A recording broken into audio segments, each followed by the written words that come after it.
Bem-vindos ao FAPA Podcast, o nosso podcast de divulgação científica do agro. Eu sou Vitor Miller Anunciato, pesquisador de mecanização e inovações tecnológicas da FAPA Agrária.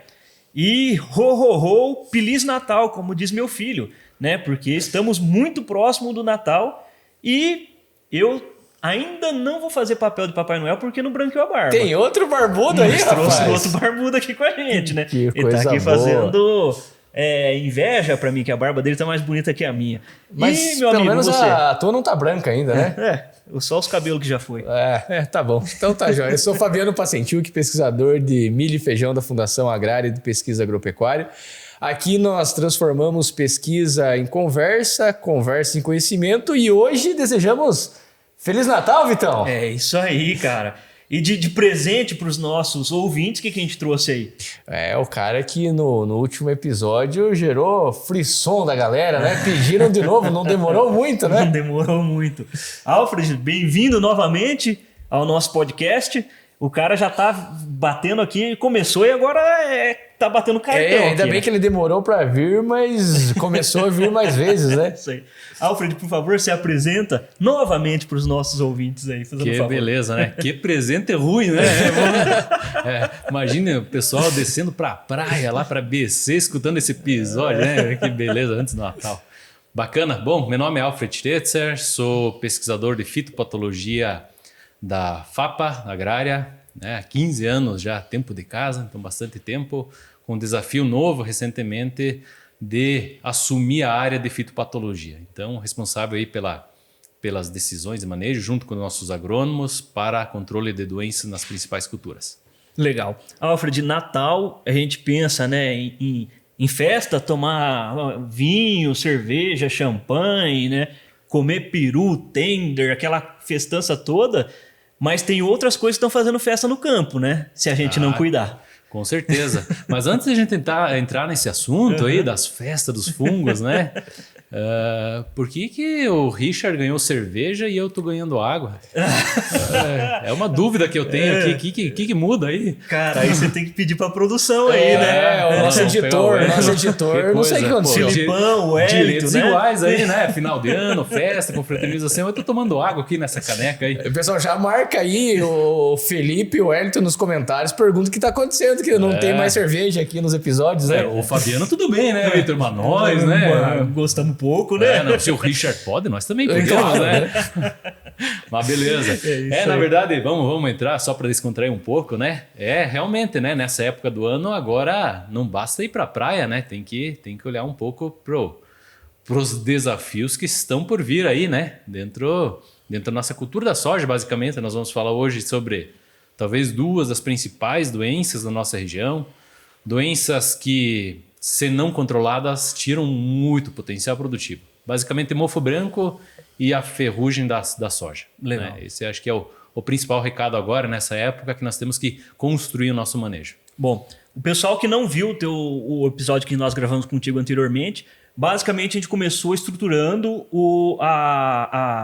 vamos falar assim, a proteção de plantas da minha soja ali, visando os fungicidas, né? Então eu comecei lá com TS, vim com a primeira verdadeira, estágio vegetativo V0 lá e tal, a gente brincou bastante. Então quem não viu, pessoal, volta lá, escuta, depois que acabar esse, né, Fabiano? Não pode... Claro, né? até servirem a ceia de Natal dá tempo de ouvir. Dá tempo. Então volta lá, escuta o episódio anterior com o Alfred para começar a entender a estruturação. Então a gente já parte do princípio, Alfred, que a estruturação eu já comecei bem feita, seguindo até aquele racional lá, né? Óbvio que é sempre, né, o técnico que posiciona, né, esse comecinho, mas tem um racional por trás que a gente comentou lá no episódio anterior. Dali para frente, meu amigo, o que a gente vai cuidar? Beleza. Na verdade, tudo aquilo que a gente comentou naquele primeiro episódio, ele continua valendo. E continua dentro do nosso racional de manejo. Né? Manchas continua, né? Cercósporo, né? Continua o manejo. Só que agora nós vamos virar um pouquinho a chave, porque entram agora nessa fase outras doenças, né? Como comentei, mofo branco para nossa região, principalmente nesses anos de laninha, né, são muito importantes, fora a ferrugem que sempre está presente nessa região. Então agora nós vamos partir para mudar um pouco a chave, mudar um pouco o manejo, estruturar melhor, cuidar com mais coisas para contemplar essas duas doenças, como eu falei, que tiram muito potencial produtivo.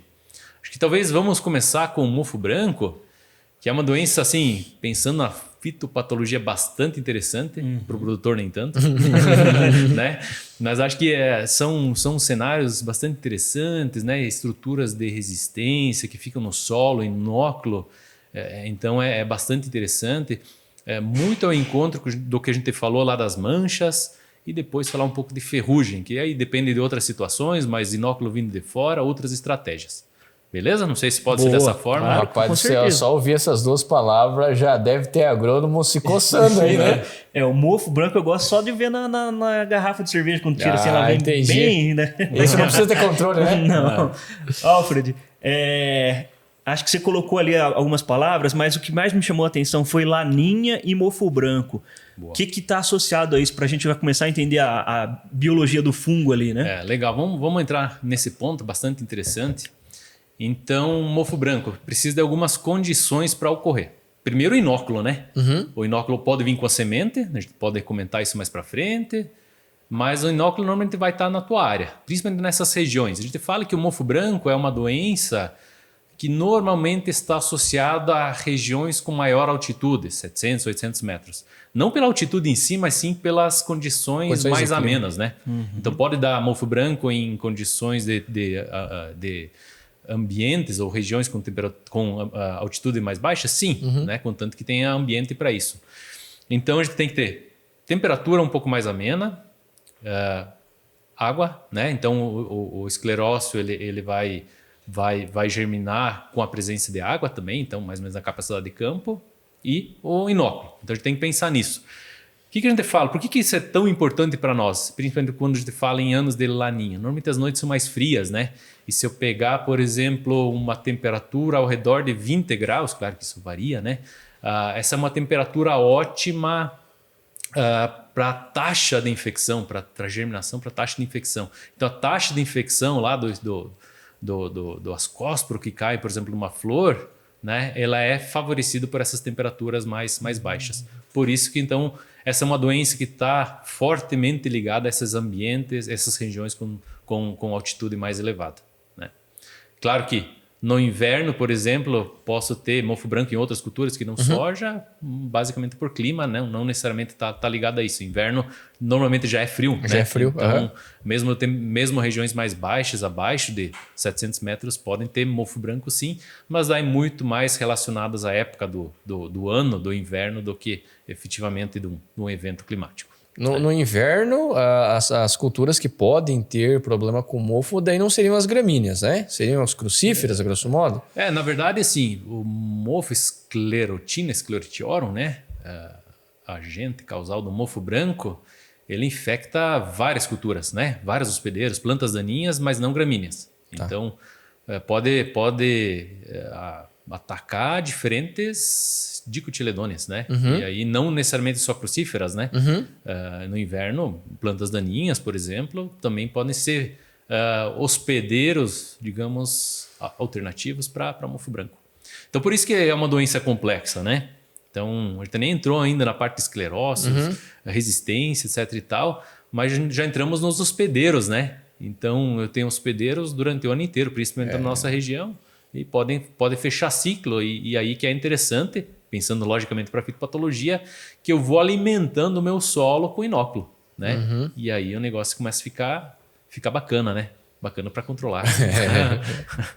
O manejo de plantas daninhas é fundamental aí, né, nesse caso, né? Principalmente pensando em redução de pressão de inóculo, né? O Alfred, e eu achei legal, assim, você colocou o mofo branco bastante atrelado ao clima, né? Então, dentro do triângulo da doença, ele vem muito associado ao ambiente, né? Perfeito, exatamente. Então, assim, o hospedeiro ele é suscetível, né? Soja, vamos falar soja, né? Sim. É suscetível. Nós não temos resistência genética forte, comprovada para mofo branco.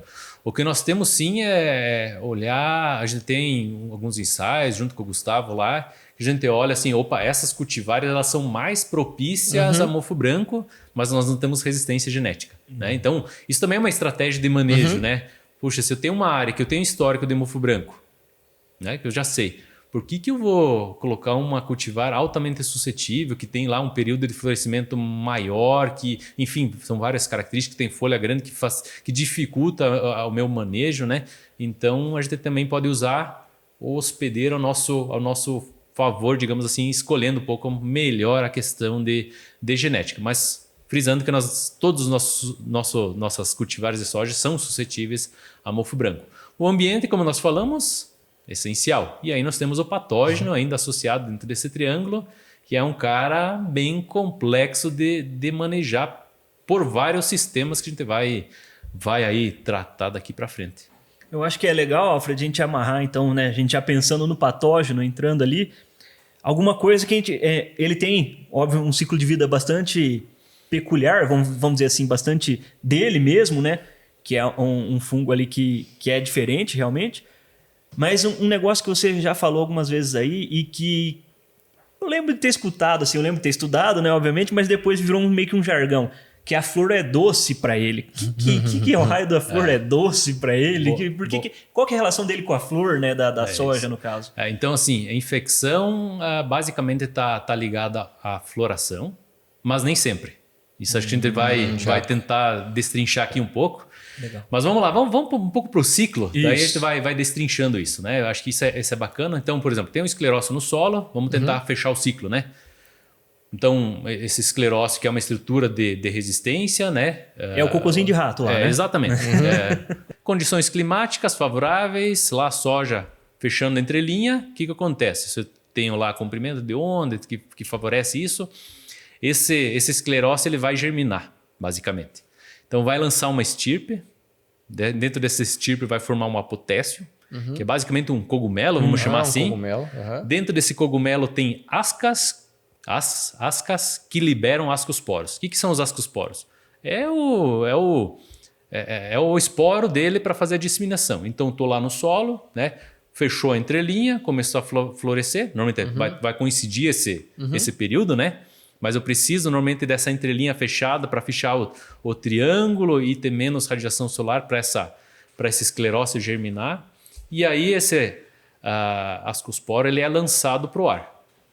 Então aí que vai começar o processo de disseminação e infecção.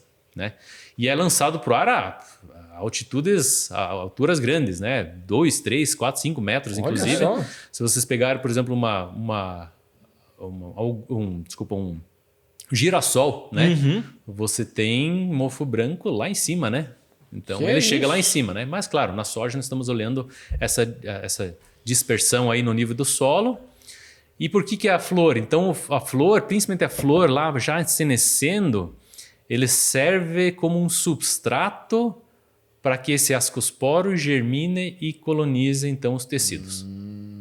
Então vai colonizar, vai formar aqueles micélios brancos, daí vem o nome, né? Então as hifas, né, que formam micélios brancos, cotonoso, que é o mofo branco, e depois com a senescência vamos falar assim, com a senescência ou com a morte do meu hospedeiro, da planta da soja, o que ele vai fazer? Opa, agora eu vou ter que perpetuar a espécie, novo ciclo, então ele vai compactar essas hifas, vai colocar melanina lá, por isso que começa a ficar escuro, mas vai compactar essas hifas e vai formar o cocôzinho de rato, que é a estrutura de resistência para as próximas safras. Né? Isso aí dura um tempão no solo, né?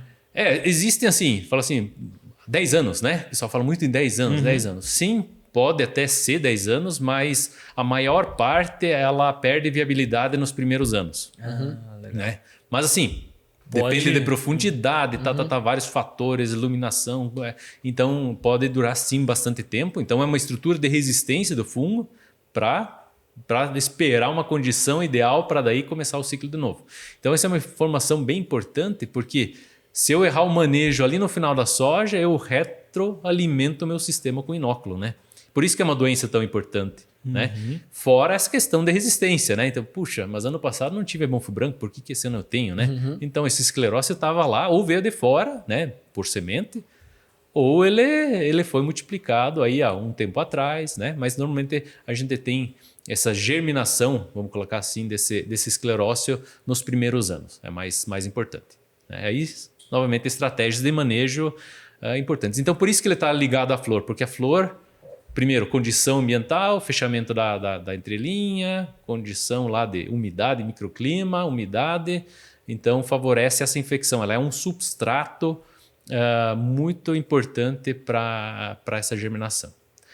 É a única forma de infecção? Não, né? Então nós estamos falando aí basicamente dessa germinação do esclerócio, dessa forma que eu comentei, é uma germinação carpogênica, né? Essa estrutura do apotécio. Mas nós temos um outro tipo que talvez é menos comum, que eu não preciso de flor, que é uma germinação micelogênica. Então o próprio micélio sai do esclerócio e pode infectar a planta diretamente. Isso acontece talvez o seguinte, vamos pensar o seguinte, tem um esclerócio no solo, eu tenho lá um nabo forrageiro, mas ele não tem flor ainda, o nabo forrageiro. Outra cultura também é hospedeira. Eu rolo, por exemplo, com uma massa verde, né? Eu rolo essa pré-cultura e tem um esclerócio no solo que vai emitir esse micélio, que o micélio pode penetrar diretamente o hospedeiro sem necessidade de flor. Então, uma outra forma de infecção, talvez menos importante do que a primeira, né? Mas é uma forma também de contaminação que eu não preciso de flor. Que ocorre, né? Que ocorre, mas talvez assim, menos importante do que a primeira. Por isso que normalmente a gente tem essas estratégias de manejo muito voltadas à flor. Beleza? Boa. Legal. E é bacana do mofo branco, que é um fungo que a gente... Basicamente, a gente consegue realmente visualizar todo o ciclo dele acontecendo, né? O escleródio é bastante visual, né? A própria, as hifas ali, né, dele é muito visual, né? O próprio cogumelinho lá, né, também, a gente vê ele no campo, né? A gente consegue visualizar ele, né? Acho que só os ascósporos que aí já fica mais difícil, né? Micro, né? Mas de resto, a gente consegue ver tudo, né, acontecendo. É o ciclo, né? Na verdade, é uma doença monocíclica, ou seja, né, ele vai completar somente um ciclo durante o ciclo do hospedeiro, diferente de uma ferrugem que tem vários ciclos, né? Então é policíclica, ferrugem, isso é monocíclico, então ele completa um hospedeiro. Então o esclerócio que é produzido, ele não vai mais infectar a cultura naquele ciclo, então, e sim não tem para a próxima. Reinfecção, Exatamente. Esses são os conceitos de monocíclica e policíclica, né? Então é bem legal isso, pensando na fitopatologia, logicamente, né? Acho que o produtor não gostaria de ver uma lavoura de mofo branco, porque o dano é extremamente elevado, né? Então, entendendo um pouco isso, a gente começa a construir manejo, né? Boa. E o manejo para mofo branco não é simples. São várias coisas, né? Então, vamos lá entrar direto em manejo, assim, a gente tem que olhar isso, né? Essa retroalimentação do esclerócio, da área, com o inóculo. E aí eu tenho que olhar as culturas, a gente acabou de brincar no início, né? Que plantas daninhas, sim, são hospedeiros. Eu posso ter hospedeiros na entre-safra também, né? Como eu falei, um nabo forrageiro. Se eu não fizer nada, por exemplo, tem um nabo forrageiro ou outra cultura, uma canola, e eu não fizer um manejo direcionado para essa cultura, eu vou aumentar o meu problema. Então eu também tenho que olhar para essas outras culturas que às vezes estão numa entre-safra, que servem como uma cobertura vegetal e assim por diante. Temos técnicas para isso? Sim. Né? Por exemplo, o nabo forrageiro, o nosso colega lá, o Xará Vitor, desenvolveu uma técnica de abortamento de flor que diminui muito a questão de infecção de mofo branco. Então é uma estratégia muito inteligente. Tem que fazer, né? Alfred, não tem escolha, tem que fazer. Se você não quer conviver com mofo branco, sim, né? Com certeza, não tem para onde correr, né? Claro, uma canola, uma carinata, por exemplo, são culturas de interesse econômico. Então eu tenho que fazer manejo direcionado. Se eu não fizer, eu vou colocar meu problema a longo prazo de novo, né? Vou ter problemas. Então por isso que esses manejos integrados são muito importantes. Olhar para o sistema, né? O que eu tenho, quais que são os hospedeiros e o que eu posso fazer para eliminar ao máximo esse meu inóculo. Então, o inóculo é a chave, ou a eliminação, primeiramente, do inóculo é a chave para ter sucesso no mofo branco. Claro que eu vou complementar com fungicida, sim, posso usar biológicos, com certeza, né? Mas essa primeira parte de entender o inóculo é importante dentro do sistema de cultivo, que a gente abordou bastante no primeiro episódio. Eu perguntei justamente disso porque é importante que fique claro que, claro, talvez nenhuma doença poderia, mas sobretudo, a passividade ela prejudica muito. Se você já sabe que você pode ter uma planta de cobertura que poderia potencializar, você precisa fazer alguma coisa. Se você ficar passivo nessa situação, você só vai aumentar o problema, né? Exatamente. Então a gente tem que trabalhar muito preventivamente, de certa forma. Eu não estou falando preventivamente em fungicida, né? Eu estou falando assim, puxa, então como é que a dispersão do mofo? Bom, ele pode vir com semente, né? Ou dentro da semente, né? Ou junto com a semente, né? Então, novamente, o nosso colega Vitor ele fez um trabalho ali, olhando muito a azevém dentro dos mix de cultura. Então, a azevém, né, é um problema sério de plantas daninhas aqui. Ele pegou alguns mix no mercado para ver, por exemplo, se vinha um mix sem azevém, se vinha a planta daninha azevém dentro do mix. Encontrou azevém, encontrou um monte de esclerócios. Tá. Então, isso vem de fora, você inocula a tua área, né? Olhando outras culturas que não a soja. Aí, por exemplo, soja. Posso comprar uma semente de soja. Se o beneficiamento não for bem feito, pode vir esclerose dentro da soja. Claro que dentro de casa, aqui a gente tem uma baita uma estrutura para beneficiamento, a gente consegue tirar o esclerócio, né? Então, não é o problema talvez da soja, mas sim de outras coberturas que às vezes a gente compra de outras regiões, sim, né? Mas também eu posso ter a semente de soja infectada por mofo branco. E aí interessante, aí para quem não assistiu, volta lá para o primeiro episódio da fitopatologia, né? Mostrando a importância do tratamento de sementes. Por que isso é importante? Então, o esclerose pode vir como semente, como eu falei, mas a semente de soja pode estar infectada lá com uma hifa, lá na fase final, lá antes da senescência, lá, o mofo pode pegar uma semente, por exemplo, essa hifa internamente na semente ela sobrevive, aí pode sobreviver a todos os processos de beneficiamento. E aí se eu não fizer um tratamento de semente adequado, eu coloco essa semente no solo, lá eu tenho condições adequadas para germinação, para o fungo também. Então de certa forma essa semente ela começa a mofar, né? Esse micélio começa a crescer, mata a semente, então já tem um dano direto, né? Pela morte da semente. E depois que acabar a energia, né, da semente, que esse patógeno está consumindo, está mofando lá, o que vai fazer? Vai novamente compactar a hifa, né? E a semente infectada começa a gerar 1 a 3 escleródios. Então é interessante isso, né? Veja como é importante a gente olhar para isso. Então uma semente infectada lá atrás, que a gente não tratou corretamente, com fungicida correto para tratamento de semente, eu coloco na sola, ela não vai germinar, vai morrer, e ela mesma vai produzir aí fonte de inóculo para as plantas que estão automaticamente do lado. É o ciclo, né? Mas isso é fantástico porque talvez alguém esteja ouvindo aqui e pense, não, se eu não estiver vendo escleróide dentro das sementes, eu estou salvo. E não é assim. Não é assim. Claro que talvez o escleróide seria o principal meio, mas pode ter isso sim desse micélio dentro da semente. Então é uma forma de dispersão bastante interessante. Então o que nós fazemos aqui? Poxa, na produção de semente eu vou ver se eu tenho esclerotínia no campo. Se eu tenho uma lavoura com esclerotínia, eu já condeno ela, eu nem trago essa semente para dentro de casa, né? Agora, nunca sabe o que a gente vai comprar de outros fornecedores e por isso que olhar para isso é importante. Fantástico. E é triste, né? Porque é o próprio produtor que está levando o problema para dentro de casa, claro, né? Potencializando um problema, né? Potencializando. Então, assim, é uma doença cruel mesmo. Não, é chato. É uma doença cruel e o resultado depende do próprio produtor, né?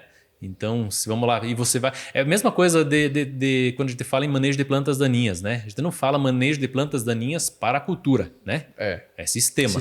O mofo branco segue essa mesma lógica, né? Legal. A gente tem que olhar sistema, tem que olhar a longo prazo.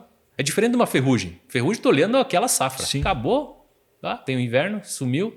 Esse não, né? Esse eu estou olhando um reabastecimento. É como se a esclerose fosse o banco de semente de planta daninha, né? E é a mesma coisa. Talvez pior ainda, porque um esclerócio, né, pode ter vários apotécios, são milhões de ascosporas, um monte de esporas que são que podem se dispersar, claro que numa área um pouco mais reduzida, mas que vão fazer um estrago bastante importante. Tá, né? Complicado, amigo. Nossa, rapaz. Esse começou a complicar. Alfred, então a gente falou um pouco dos cuidados que a gente tem que ter na rotação de cultura e tentar reduzir essa pressão de inóculo, né, que a gente tem aí, sempre mantendo a mão firme para cuidar ali, cuidando da minha semente que está vindo, né? As minhas culturas que eu coloco no meu manejo de rotação, a gente vê muito associado ao nabo, né? E até você colocou que o Xará fez ali, ó, usando herbicida para controlar, né? Exatamente. Para controlar o herbicida controlou o mofo branco, né? É isso aí. Mas é para ver como a agronomia é linda, né? Não é só um fungicida que mata fungo, né? Nesse caso, sim, mas não é só fungicida que vai trabalhar a nosso favor nesse caso, né? Então, entender o manejo é fundamental, né? Não existe, óbvio que cada pesquisador aqui é especialista numa área, mas se não trabalhar todo mundo junto, se o agrônomo não tiver o conhecimento completo do ciclo da cultura como um todo, do manejo como um todo, ele tá no sal. Ele tem que entender de tudo um pouquinho ali, né? Para justamente avançar. E pensando em entender um pouquinho, de tudo um pouquinho, Alfred, como que a gente pensa então já na estruturação do manejo fitossanitário para o mofo branco aqui, pensando exclusivamente no mofo branco. Depois a gente pega as outras doenças que a gente tem que cuidar. Beleza. É que mofo branco é um manejo específico. Quando for falar de fungicidas, são específicos, né? Então, vale a pena a gente abordar isso de uma forma um pouquinho isolada. Antes de entrar no manejo, efetivamente, acho que uma informação bastante importante é o dano. Porque são produtos normalmente caros. Sim. Tá? Então, eu falei assim, mas será que vale a pena fazer um fungicida específico só para mofo branco? Mas será que é tanta produtividade? A gente tem a gente chama de função de dano, né? Isso, quando a gente relaciona, basicamente é uma análise de regressão, né? Que eu posso relacionar incidência, severidade com perda de produtividade, ou com, enfim. Né? Então, é uma regressão. E os dados que a gente tem no Brasil, aqui, nessa região que tem mofo branco, falam o seguinte: 1% de incidência de mofo branco, mais ou menos, vou colocar isso, pode variar conforme potencial produtivo, conforme cultivar, mas 1% de incidência reduz a produtividade mais ou menos em meio saco, 0,6 sacos. 1%? 1%. Mais ou menos, isso é variável, lógico, mas assim, só para ter um uma número. base, né? E o que é 1%? 1% você nem enxerga na lavoura. Não, isso. Né? Quando você tem lá, puxa, eu tenho num metro uma planta com mofo branco na média. Pô, isso são 10% já provavelmente, né? Então, e isso é fácil de achar. Né? Então, assim, o potencial de dano do mofo branco é muito alto. Fora, novamente, todo esse ciclo, né? De reinoculação, de inóculo inicial. Então, baseado nisso, acho que é uma informação importante para a gente começar o manejo. Porra, perda de produtividade é bastante interessante, né? É bastante expressiva. Faz ou não faz, com ou não certeza faz. faz. Acho que faz, né? Então, acho que essa é uma informação importante. E aí nós vamos estruturar manejo. Primeiro, assim, não vou mais entrar no assunto de rotação. Isso faz parte da estratégia de manejo também. Cultivar, a gente já falou, pode fazer parte também, né? Ok. Mais ou menos. Agora, o que nós vamos fazer? Eu tenho duas opções. Na verdade, são integradas novamente. A primeira é olhar o inóculo que está lá no solo, o esclerócio. O que eu posso fazer agora para tentar inviabilizar aquele... Falar assim, vamos lá, ano passado eu me ferrei no controle de mofo branco, sobrou muito esclerócio, o que eu faço? Ou tive uma carinata pré-soja, na carinata deu uma canola que deu muito mofo branco, o que eu faço? Então eu posso usar ferramentas biológicas, basicamente em cima de tricoderma, que vão parasitar aquele esclerócio e diminuir, de certa forma, um pouco a viabilidade. Meio que mata no ninho. Você reduz um pouco aquele inóculo inicial com o uso de ferramentas biológicas. Diminui até o banco de sementes lá. Exatamente. Bem, entre aspas. É como se fosse um pré-emergente. Isso. Boa. Boas analogias, né? Boa. Então, assim, é uma ferramenta que eu posso usar nesse manejo um pouco mais antecipado. Beleza? Quando que eu entro com esse manejo, Alfred? É sistema daí, né? Assim, quando? Eu posso entrar... Se eu tenho já um histórico, eu posso entrar no inverno, pré-semeadura, eu vou tentando inocular o meu solo. Entendi. Quando que seria melhor? Teoricamente, logo após logo após a colheita, que meus esclerócios eles estão mais expostos, mas talvez a minha condição de clima não seja tão favorável, ou se eu tenho lá, por exemplo, um trigo, uma cevada, uma cobertura, eu faço lá no perfilhamento uma aplicação no inverno, já visando essa colonização do solo, né, da palhada e, consequentemente, do mofo branco. Então, acho que é uma estratégia inicial bastante importante, principalmente para as áreas que tem muito histórico. Legal. Tem dados aí antigos que foram feitos há vários anos, mostrando então esse benefício um pouco do benefício disso, desse uso de tricoderma dentro do sistema. Isso aí eu posso aproveitar a carona em outras aplicações. Se tiver uma compatibilidade entre os produtos, com defensivos, certeza. Exatamente. Ali, isso é um outro assunto, sim. mas sim. Posso aproveitar. Então, só isso vai bastar? Não, longe disso. Ele vai ter um papel lá para controle do mofo inicial do escleróide, tentando diminuir um pouco esse banco, né, do esclerose. Aí nós vamos para manejo vamos lá, cultura da soja. Né? Chegou lá no momento, entrelinha fechando, condições climáticas favoráveis, aí vou colocar minhas ferramentas de manejo químicas. Eu posso trabalhar com biológicos dentro da cultura da soja? Também posso, mais no vegetativo, mais visando, novamente, pegar mais um pouco de escleróide no solo, mais tentando induzir uma tolerância da cultivar. Sim, eu posso fazer isso, mas do modo geral, quando a gente vai para o florescimento, aí eu tenho que usar as minhas ferramentas químicas. Né? Quais delas? São poucas, na verdade. São várias, mas são poucas, né? São vários produtos com poucos modos de ação. Eu tenho produtos sistêmicos, tenho produtos mais de contato, produtos que às vezes custam mais caro, mais baratos. Então, depende muito da estratégia de manejo de cada um. Né? Eu posso ter produtos, por exemplo, base de fluazinã, por exemplo, que servem, por exemplo, como um protetor já para a soja. Então, estruturar essa estratégia de manejo depende de cada um. Né? Ou eu posso usar, por exemplo, carboxamidas também específicas para mofo branco. É investimento, é necessidade e assim por diante. Então, eu gosto muito da estratégia de usar, por exemplo, um fungicida sistêmico lá no pré-fechamento, exclusivo para mofo branco. Olha só. E faz um sequencial com produto de contato. Posso fazer contato? Lógico, mas são estratégias que cada um vai colocar dentro do sistema baseado em o que quer pagar por cada ferramenta dessa. E aos intervalos aí, lembrando, preventivamente, a partir do momento que eu tenho infecção de mofo branco, aquela infecção você não controla mais.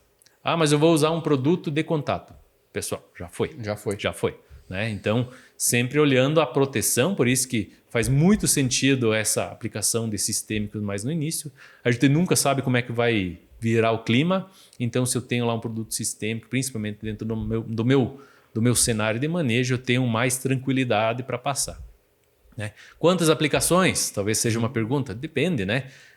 Depende de ano, depende de cultivar, mas eu teria que proteger mais ou menos esse período de floração. Aí com cultivares indeterminadas, sei lá, 2 a 3 no mínimo, né? Essa é a eu pergunta diria assim, mais ou menos, né? Que eu já ia te fazer, porque, veja, nós estamos falando de cultivares indeterminadas. Então, o tempo de florescimento é muito maior. Não faz sentido uma aplicação. Eu tenho que proteger todo esse tempo. Exatamente.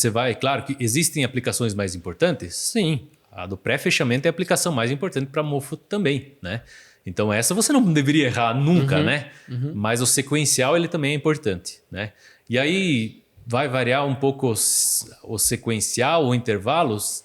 Vai variar também, depende do produto, depende da condição climática, tudo isso, né? A gente tem que analisar tudo isso, não é uma receita de bolo, né? Mas aí, pelo menos, aí, mais uma aplicação com certeza, com intervalos ao redor de 10 dias. Né? E aí vem, às vezes, a dificuldade do produtor. Puxa, mas 10 dias, mas eu quero dar uma esticada porque tem as outras doenças. Então, às vezes, não coincide, né? E aí a gente acaba, às vezes, perdendo um pouco o manejo da doença, né? A gente quer estender um pouco mais os intervalos para acompanhar um calendário ou uma estratégia de manejo para as outras doenças e eu acabo abrindo uma lacuna para mofo branco.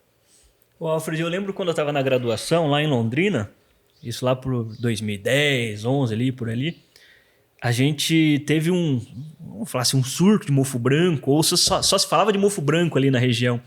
E eu lembro ali, tem ali perto de Londrina, Mauá da Serra, que é uma região um pouco mais elevada, um clima um pouco mais ou menos, bastante similar à nossa condição aqui, né? E eu lembro de umas loucuras de produtor aplicando leite, aplicando água sanitária para tentar controlar mofo branco, né?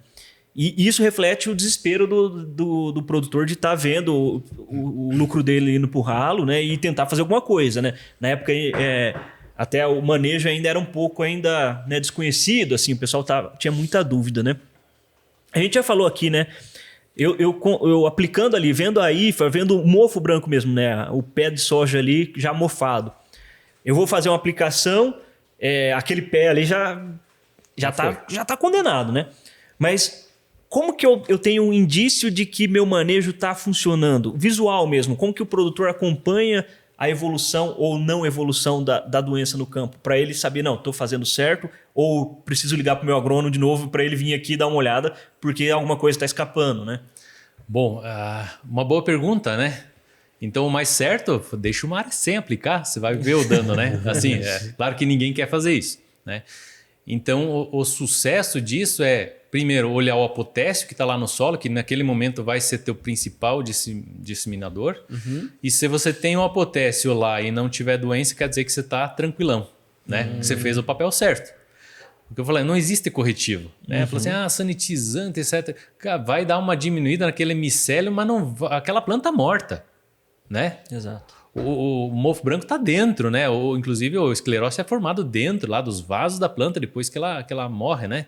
Então, não adianta você limpar um pouquinho daquele micélio cotonoso porque não vai resolver o teu problema. Já foi, né? Então, eu diria assim, se dá certo ou não dá certo, é olhar o campo, né? Se você está numa região propícia, você tem um histórico de mofo branco e naquele ano que as condições fecharam, né, climáticas fecharam e você não tem, quer dizer que você está certo. Né? Diria assim, o melhor de tudo é olhar o campo, né? Olhar, ir lá realmente na lavoura. Provavelmente você vai ter uma área contaminada lá, com bastante inox, você vai ter um pouco de mofo branco, mas a ideia, ao longo do tempo, tu diminuir isso. Então você pega o teu histórico e vai vendo se a tua estratégia ela está funcionando, né? Legal. E nada mais olhar isso, né? Claro que você pode ir depois lá e cortar a planta e ver. Por mais bizarro que seja, é olhar e não ver. Olhar e não ver. Não, exatamente. Reze, daí você vai lá e agradeça se não tiver nada, né? E não adianta fingir, né? Tem que procurar bem, né? Não adianta fechar o olho e não ver o problema. Exatamente. Então, assim, ela é muito fácil de visualizar, né? Esse é um dos sintomas. Então, acho que é os inconfundíveis. sintomas. Então, se deu certo ou não deu certo, bom, se eu tenho lá o potássio disseminando as ascosporos e eu não tenho a doença na planta, quer dizer que minha estratégia de manejo está funcionando. Naquele momento, eu não estou nem olhando mais o biológico, né? Falou assim, o biológico já fez o efeito, mas os que sobraram dos apotécios, eles vão bombardear inóculo, né? E aí se eu proteger realmente a minha planta. Isso é importante. Boa. E qual que é o modo de ação do leite? E nós temos que achar alguém que é especialista em epidemiologia com uso de ferramentas alternativas. Não sei como é que podemos enquadrar isso. Né? Uma boa linha de pesquisa, hein? Para quem que vamos colocar isso? Já, rapaz, tem que achar alguém com tempo. Mas com bastante tempo, né? E fé. Mas assim, né? Existem leites assim, para o ID, acho que tem uns trabalhos. Para o ID, enfim, né? Mas, enfim, não é tão simples assim, né? Boa, Alfred. Então, vamos lá. A gente tem manejo. Às vezes é um pouquinho mais, vamos falar assim, apertado do que o manejo das outras doenças, né? Que às vezes a gente entra a cada 15 dias ali. Esse aqui eu tenho que cuidar porque o ciclo ele é acelerado, né? Do patógeno ali. Se eu perdi a mão e aí... Não tem o que fazer. Cara, 1% de doença eu perder meio saco, meu Deus do céu, né? 1% é nada. Então, então, basicamente, a gente fica nessa aí, Alfred, de 3 a 4, chega a 4 aplicações? Ou... Dificilmente, assim, depende muito da cultivar, né? Talvez nossas cultivares, sim, são indeterminadas, vão florescer mais, mas eu diria assim, um número seria de 2 a 3 aplicações. Isso depende muito do quê? De clima, né? Então, se eu tenho lá, por exemplo, está florescendo, mas eu não tenho mais uma condição lá climática favorável, aí eu não precisaria de uma outra aplicação. Né? E se eu conseguir casar, eu posso associar com o manejo de outras doenças ou não? Exatamente, com certeza. E deveria, inclusive, né? Mas às vezes... Quando a condição está muito favorável, às vezes eu vou ter que, talvez, casar o outro manejo ao manejo do mofo branco. Né? Ao contrário um pouco, né? por causa dos intervalos. Mas assim, eu preciso novamente conhecer as ferramentas e aí sim, baseado nas ferramentas que eu escolhi, por exemplo, para mofo branco, aí sim ajustar as coisas, né? Quando a gente for falar de ferrugem, aí nós vamos falar muito de protetor, multissítio, né? Como eu falei, tem alguns produtos dentro da linha específicos para mofo branco que podem ser associados nesse segmento de protetores. Então é uma estratégia também inteligente. Alguns produtos que a gente usa para mofo branco contribuem como unicítios para a ferrugem, que contribuem para o ídio. Então, olhando isso, a gente vai construindo um manejo, né? É simples? Não, né? Não é, mas o que eu tenho lá, eu vou escolher as ferramentas baseado em preço e em necessidade. Legal. Alfred, a gente tem... Acho que já dá para quase ir fechando a janelinha do mofo branco, mas antes da gente fechar, uma preocupação.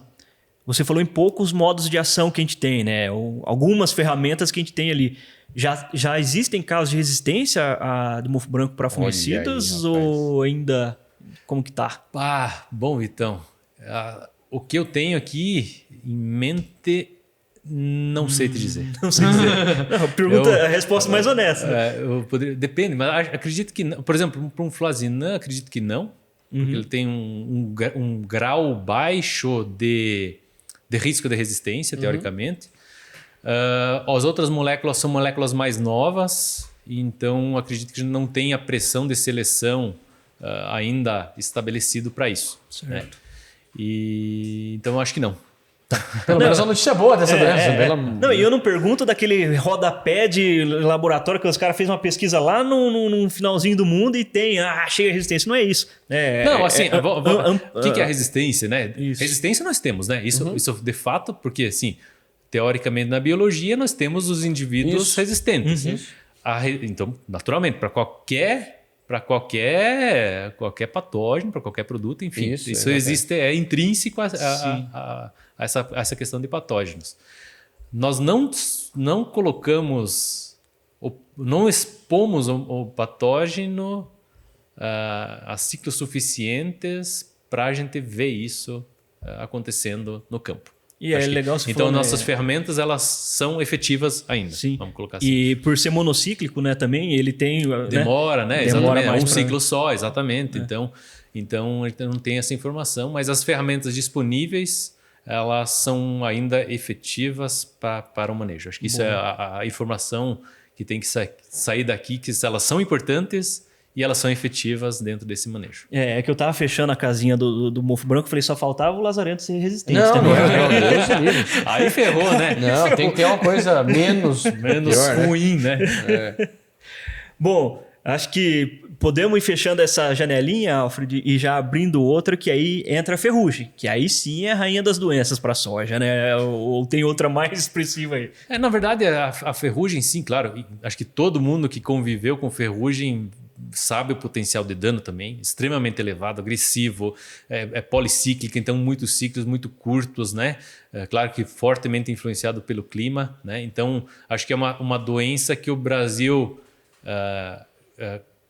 consegue conviver, né? Acho que regiões mais importantes, outras regiões menos importantes, mas é uma doença extremamente importante desse cenário, principalmente na nossa região, a região mais sul, que naturalmente planta um pouco mais tarde soja pelo sistema e por toda essa condição de temperatura, umidade e assim por diante. Então, ferrugem, ela tem que fazer parte para as nossas condições, principalmente nas sojas plantadas pós-cereais inverno, o programa de manejo tem que contemplar isso. Você falando em programa de manejo, eu lembro, né, da ferrugem ser uma das poucas doenças, pelo menos que eu conheço, né, que tenha o manejo regulatório, o manejo legislativo, né? Exatamente. Né? Que é a canetada, que até o STF está mexendo o Xandão, se deixar. É nisso, né? Fica quieto aí antes que... né?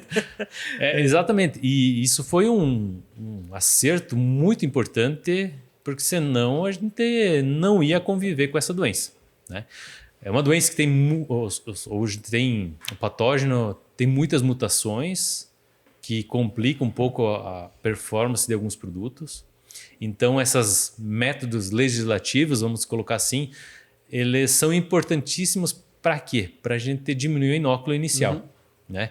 Então, diminuindo o inóculo inicial, quer dizer que essa doença vai chegar depois, porque ela vai vir de algum lugar, né? Ela não vai estar na região, porque eu eliminei os hospedeiros, vai ter que vir de alguma região, e naturalmente ele vai atrasar a infecção das plantas e, consequentemente, isso tem um impacto muito grande na epidemiologia da doença, achatando a curva de progresso. Então, com certeza, é uma ferramenta, um método essencial de manejo da ferrugem. A gente até começou a falar sobre isso no episódio anterior, né, que nós falamos de fitopatologia.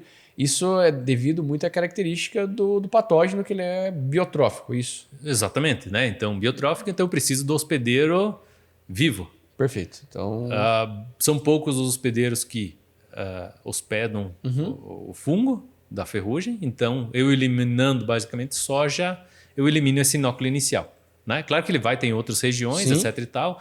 Nós temos, às vezes, problema também, beira de estrada, quando não dá um inverno tão rigoroso que a geada mata essa soja à beira da estrada, a gente tem um inóculo lá. Então, isso é um inóculo que começa a epidemia, né? Então, basicamente, soja voluntária. Mas, do modo geral, com esses métodos legislativos, a gente tem que ter um bom início, digamos assim. Associado a isso, a gente também aprendeu a conviver com a soja, né?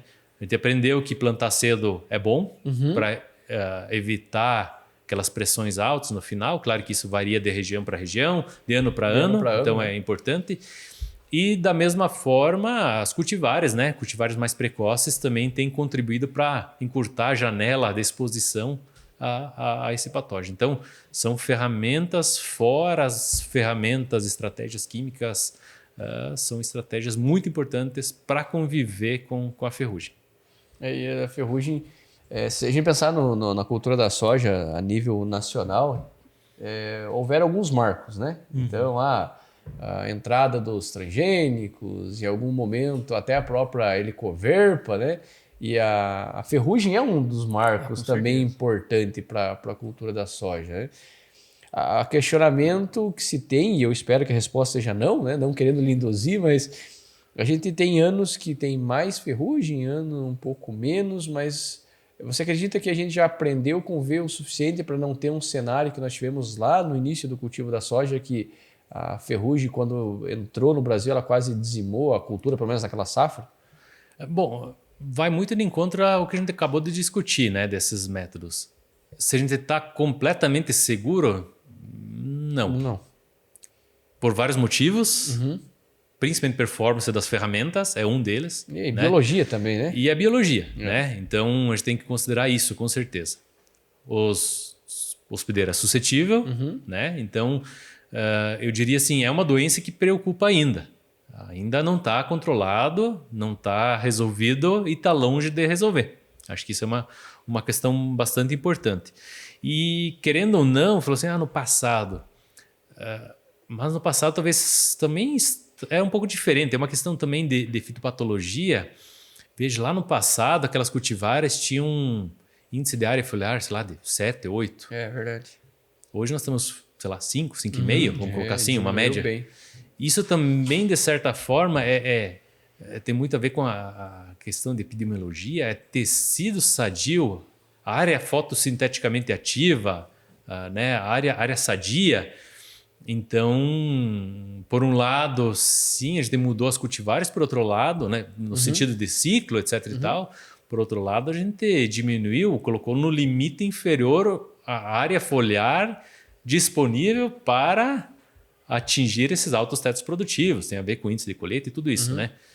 Então, hoje os surtos, ou se a gente pegar, por exemplo, o seguinte, quando eu trabalhava lá com entomologia, a gente fazia muito nível de dano, né?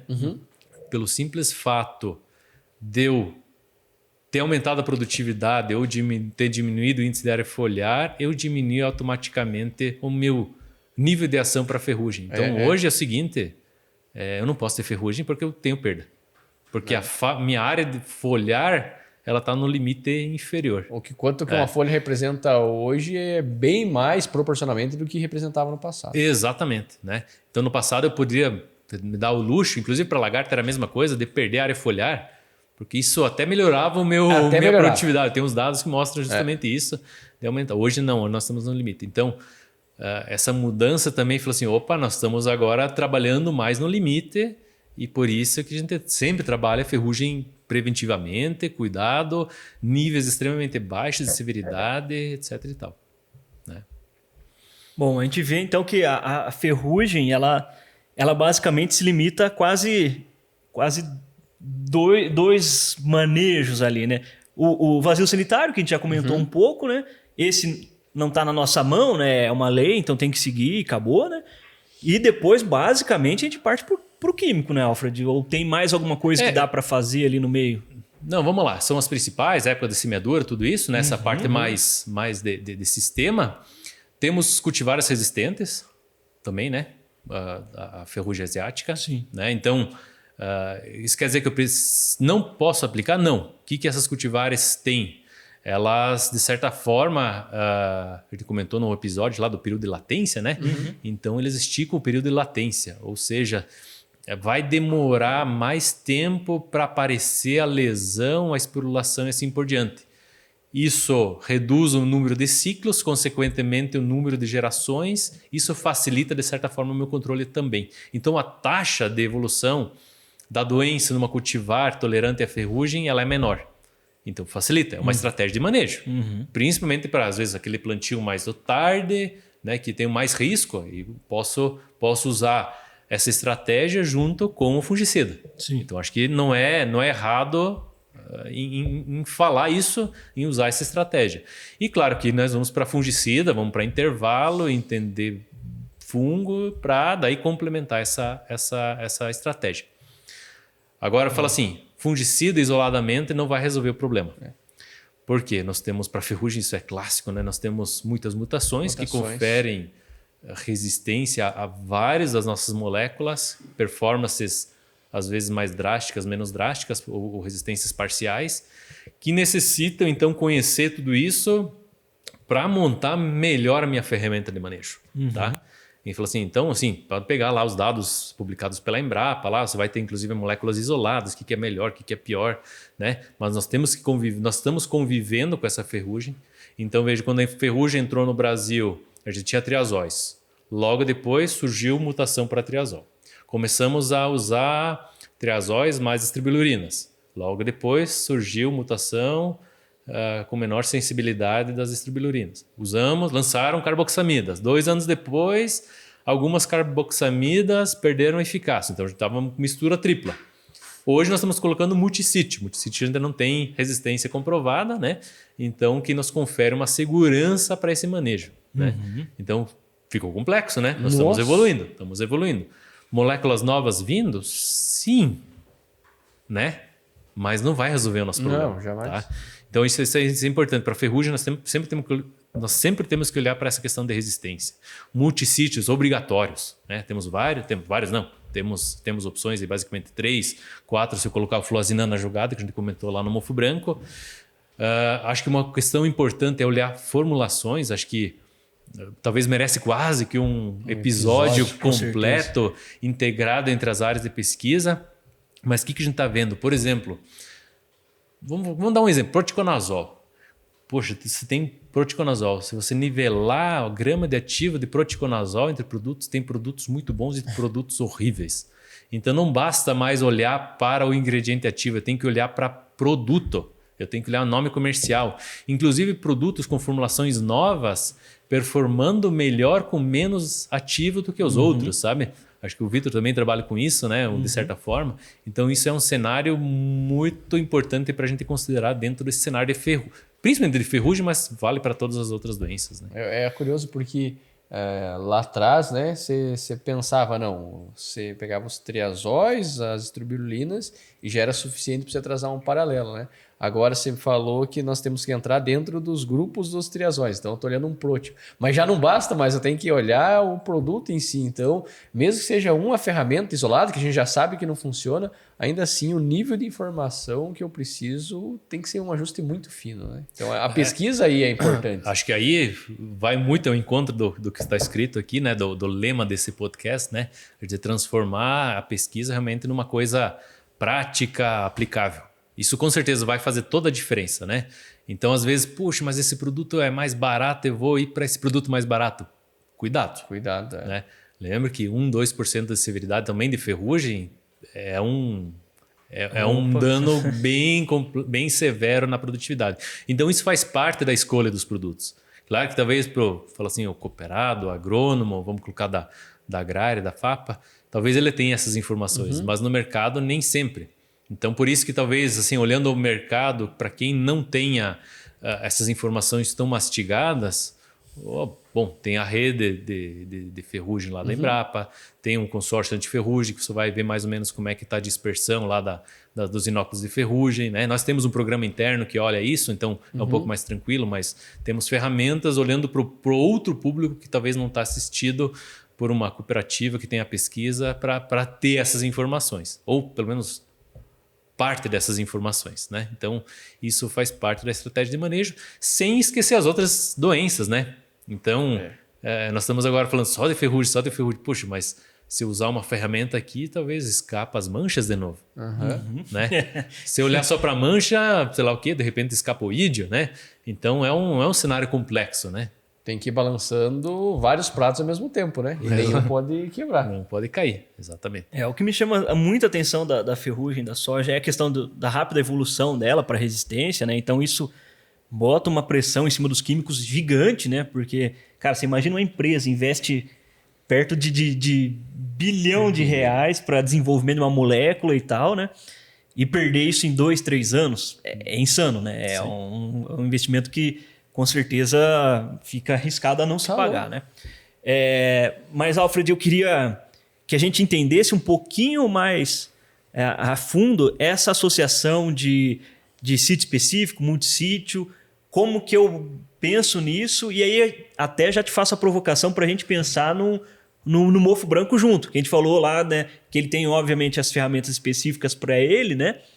Mas como que eu talvez pensar num manejo com e sem mofo branco aqui, uma estruturação numa estratégia de manejo, né? Não a ferramenta em si, né? Mas como que eu estruturo a isso? Filosofia, né? Filosofia.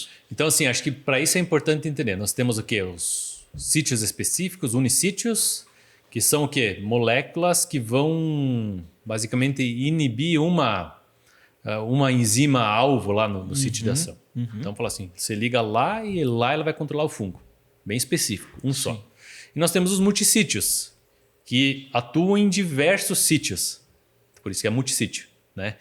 Então, se eu tenho é mais fácil tu selecionar um indivíduo resistente a um sítio de ação do que de multissítio. Por isso que nós temos resistência aos unissítios e não os multissítios, porque aí eu teria que ter muitas mutações para cada um desses modos, né, de ligação, etc. e tal. Então, isso é importante conhecer. Então, o que a gente fez com a ferrugem? Trouxe de volta os velhos guerreiros lá, né? Os multissítios. Tá? Então, para quê? Para complementar o manejo do unicídio. Posso fazer só o manejo com os multissítios?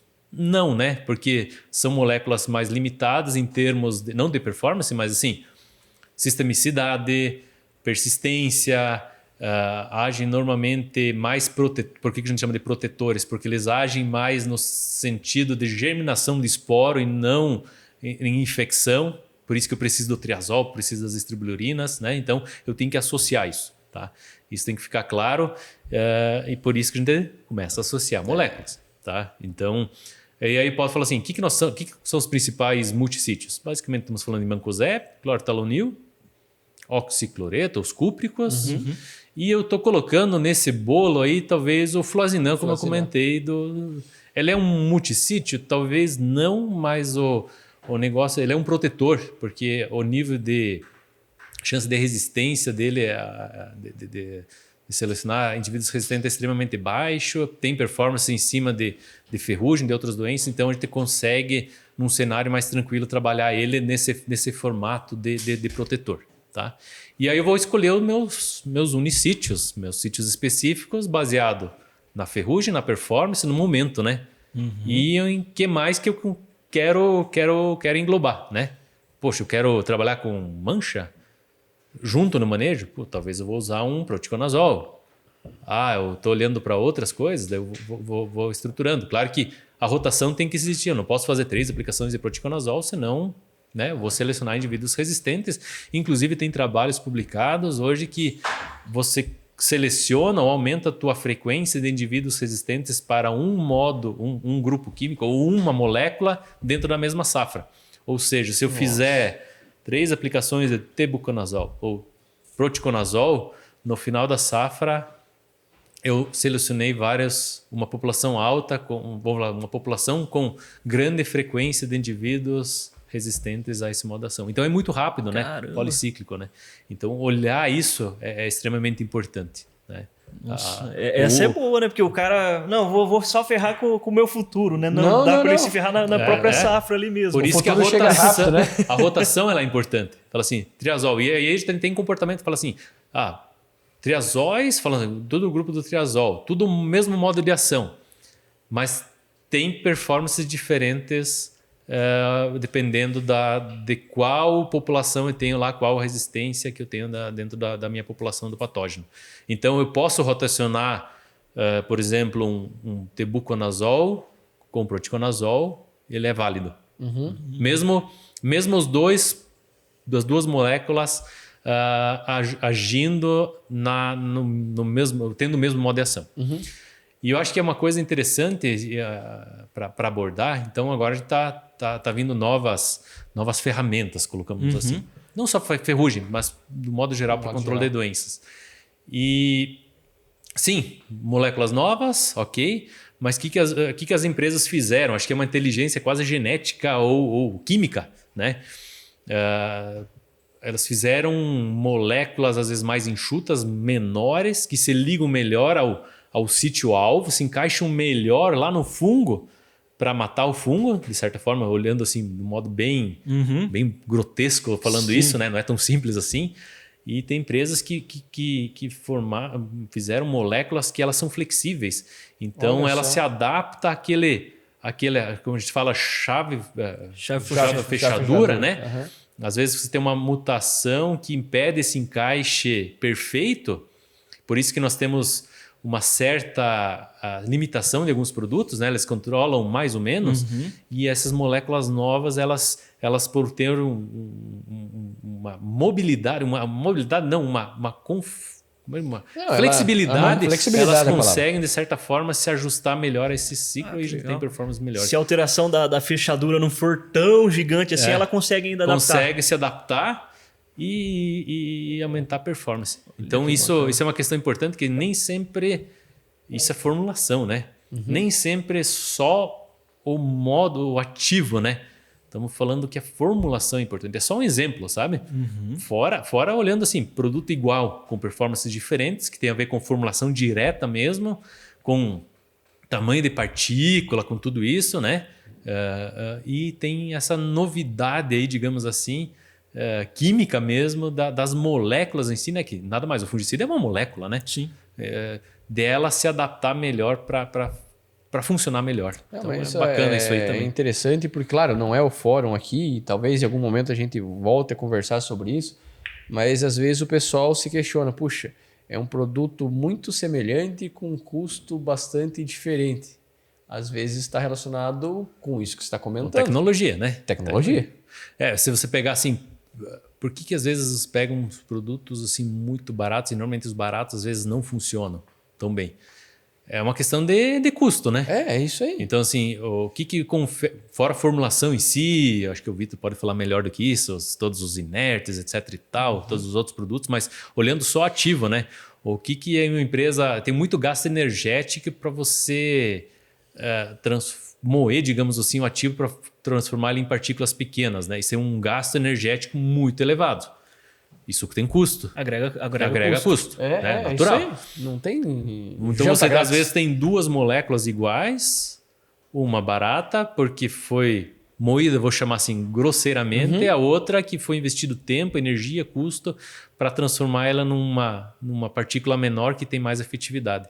Então, cuidado com isso, né? Assim, o barato pode sair caro. Fora escolher as ferramentas corretas, né? Então, como eu falei, tem misturas triplas, mais multissítios, né? Então, também eu tenho que conhecer que, poxa, para essa estrobilurina aqui, para ferrugem, ela não vai mais, mas tem uma outra que funciona melhor. Então, eu vou tender aí para produtos mais completos, né?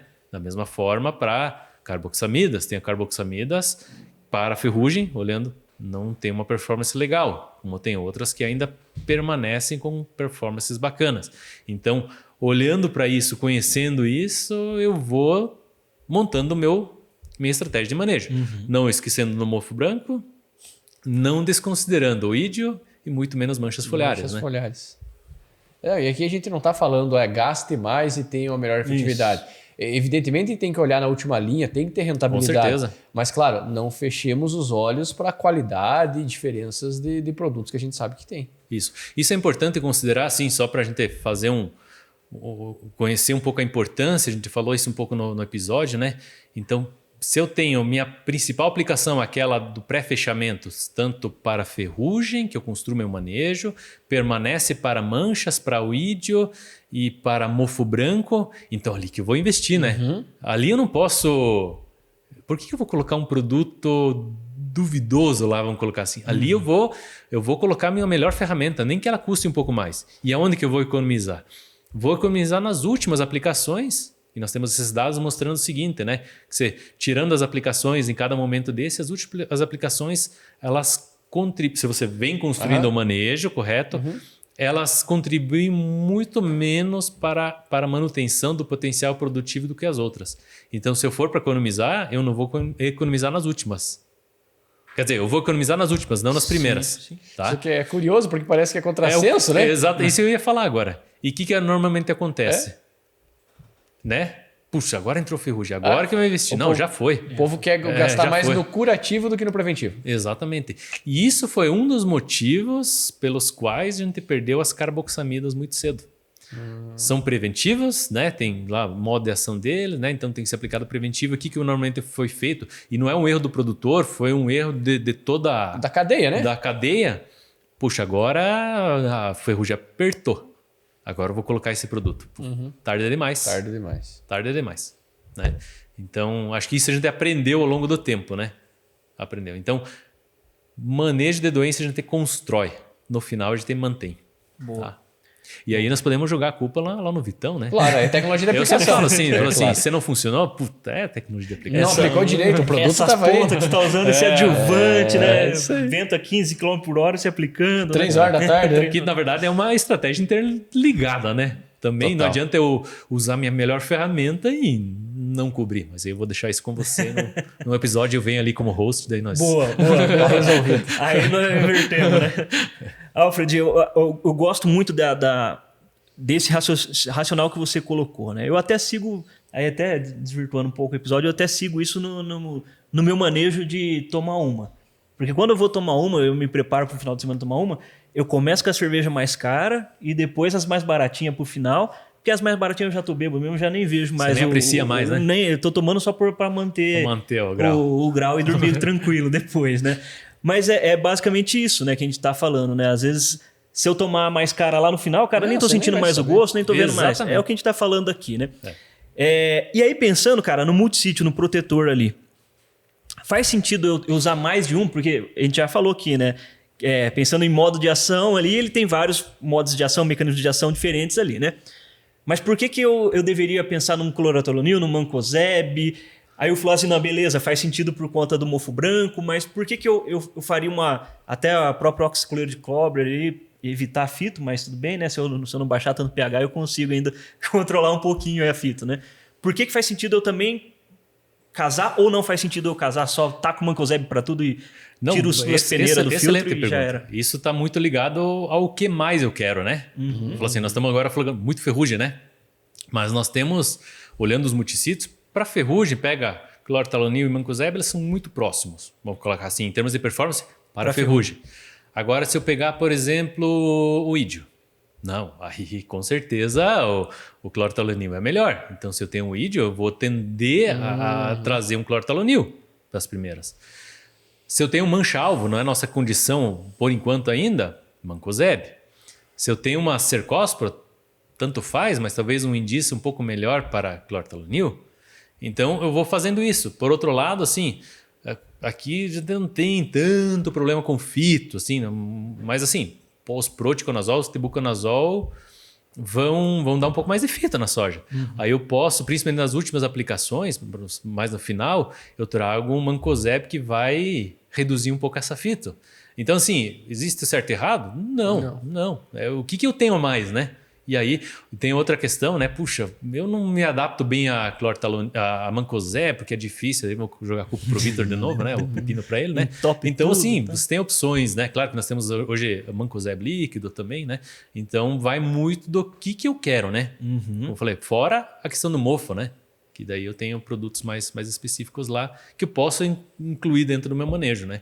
Pô, eu tenho uma antracnose, sei lá, vou clorotolonil, né? Então vou meio que olhando o que eu tenho e o que mais eu quero fazer. O que eu quero fazer, o que eu estou usando de produto base, né? Poxa, aquele produto base, ele controla o ídio? Não. Opa, então vou fazer o quê? Vou tentar ir para um clorotolonil, né? E assim por diante, né? Acho que essa é a decisão por trás disso, né? Oxicloreto, sei lá, os cúpricos, puxa, aí eu tenho uma limitação de dose já, por causa de fito, mas sei lá, tiver uma bacteriose, alguma coisa, ajuda, entendeu? Também faz sentido. Que também controla a ferrugem, né? Então vou mais ou menos escolhendo um pouco esse perfil baseado no todo. Então eu estruturo o meu manejo para ferrugem ali, né, basicamente, e já vou também pensando nele, vamos falar assim, no sítio único, né? Eu estruturo ele para ferrugem e vou pensando o que eu tenho de desafios além da ferrugem. Exatamente. Óbvio que vou bater na ferrugem primeiro, né? Nunca trocaria uma entrada pensando, sei lá, em oídio e desfavorecendo a ferrugem. Exatamente. Qual que é o teu principal problema, né? Qual que é o principal desafio? Talvez, assim, numa plantio muito cedo, aí talvez eu possa mudar, né? Posso mudar um pouco. Então, assim, para cada situação eu vou pesando o que é o meu principal problema. Aí, esse é o driver, né? Esse é o driver. Né? Então, o que adianta eu estruturar um manejo para o ídio se eu nem tenho ídio? Nem tem o ídio, né? a condição então, não é favorável. Qual que é o meu problema? Para aquela época de semeadura, para aquela cultivar e assim por diante. E aí eu vou estruturando tanto intervalos, quanto produto, quanto associações. E eu falei, estou falando só em ferrugem, nós nem falamos em mancha ainda, né? Porque foi um episódio à parte, mas ainda está no jogo, né? E assim nós vamos indo até no final. Cara, e aí no final, talvez eu precise de menos residual, eu só quero dar uma, né? Estou chegando no final do ciclo, aí eu posso usar outras ferramentas, né? Então eu vou estruturando isso da melhor forma possível, conhecendo moléculas e assim por diante. É um negócio assim que me... E até é meio ingrato falar isso, porque a gente está aqui numa ferramenta de divulgação científica e tal, né? A gente está na mídia social, vamos falar. Mas a gente vê muito técnico, né? Entre aspas ali, né? Doutores de Instagram passando aquela receitona de bolo, né? Aqui você vai começar com isso, aquilo. Cara, é um baita de um tiro no pé, né? Porque não existe receita de bolo, cara. Não tem como. Cada situação é uma, né? E aqui dentro da mesma micro-região que a gente tem aqui, cara, existem diversas situações acontecendo ao mesmo tempo, né? O produtor, às vezes, num talhão, ele pode ter uma situação e no outro ter outra, né? Exatamente. Tanto de produto, quanto em intervalo, quanto cultivares de soja, né? Nós temos diferenças grandes, épocas de semeadura. Então, balizar tudo por um só, talvez ele não estaria fazendo a escolha correta, ou talvez tem uma opção que ele pode economizar um pouco, né? Numa situação, em outra ele tem que investir mais. Então, isso... realmente não é uma receita de bolo, longe disso, né? Isso é papel lá do técnico depois ajustar isso.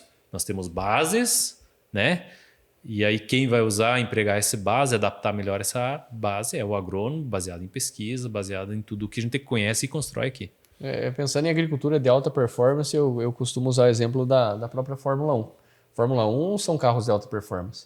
Mas ainda assim, cada tipo de pista te exige ajustes diferentes do carro, cada condição climática te exige jogos de pneus diferentes. Então, assim, se nós queremos agricultura de alta performance, não tem como nós padronizar por tudo. Cada condição climática, cada ambiente, cada época vai exigir situações e ajustes diferentes. Mas, claro, só vai fazer esses ajustes diferentes quem tiver informação também, porque senão talvez seja mais fácil. Vai ser no escuro, né? Exatamente. É complexo, né? Não é, aqui o papel não é deixar todo mundo assim, doido, né? Sem entender nada, mas já entendendo que se eu quero extrair o máximo e a gente já está, né, dificultando aí essa extração ao máximo pelos próprios fatores que a gente tem na produção, mas ainda assim a gente tem que encaixar muita inteligência, muita pesquisa, né, dentro disso tudo aí. Alfred, a gente já partindo aqui já um pouquinho pro final, já deu um episódio mais compridinho aí, mas ainda assim ficou, cara, ainda tem... Nossa, tem tanta dúvida que eu segurei aqui pra não ir, né? Se não fosse Natal, né, Vitor? Se não fosse Natal, se não tivesse doido pra ir tomar um champanhe, né? Pra ceia, né? Pra ceia de Natal, né? Se eu não tivesse doido pra ceia, a gente ia ficar conversando mais, mas a gente tem a oportunidade mais pra frente aí no ano que vem de estar conversando, né? À disposição. Cara, pensamentos finais aí pro produtor que tá nesse momento agora, que ele tá cuidando da soja dele. Óbvio que ele já tem um manejo mais ou menos pré-estabelecido ali, mas pensamentos finais para ele fechar uma boa safra aí. O que fica de tudo isso que a gente conversou, o que fica de... Legal. Primeiro, conhecer os patógenos, os problemas e as ferramentas. Coisa simples, né? Mas assim, tem que conhecer para adaptar a melhor forma possível as estratégias de manejo. Segundo, principalmente ferrugem, manter os intervalos, né?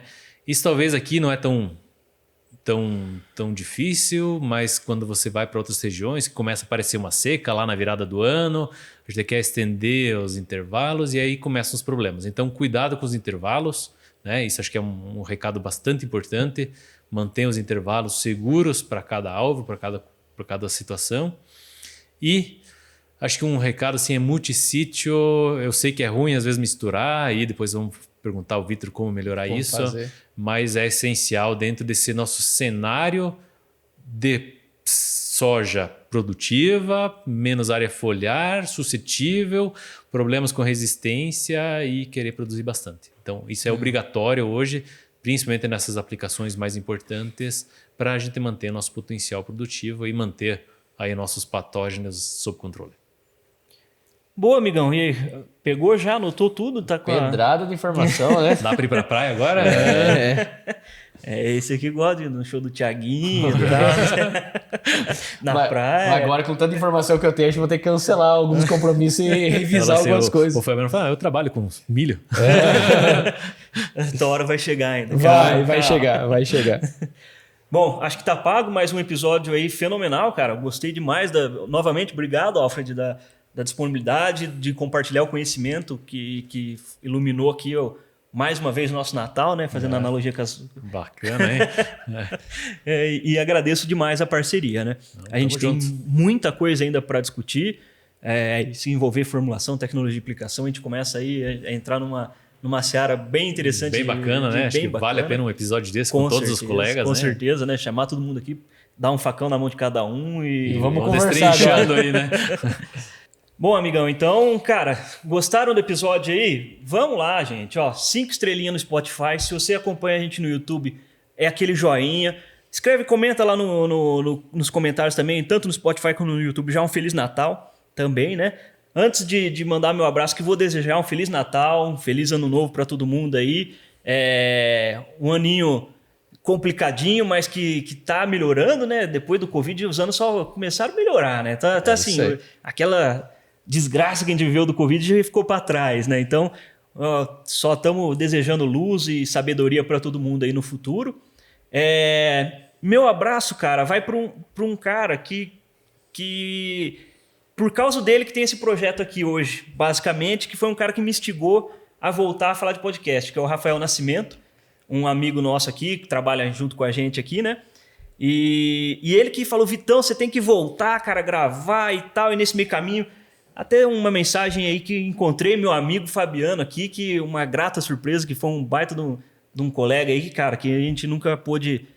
nunca pôde não, na verdade. Eu não falei isso pra você, mas obrigado de estar nessa parceria comigo. Acho que essa época de Natal deixa a gente um pouco mais sensível. Mais emotivo, né? Então, assim, brigadão, cara. Uma baita de um parceiro aí, um baita de um host que poderia tocar 100% aqui sozinho. Eu só fico aqui atrapalhando e ele que toca o negócio aí por trás, é ele que faz toda a diferença aí pra gente por trás das câmeras, tá? Dos bastidores aí, né?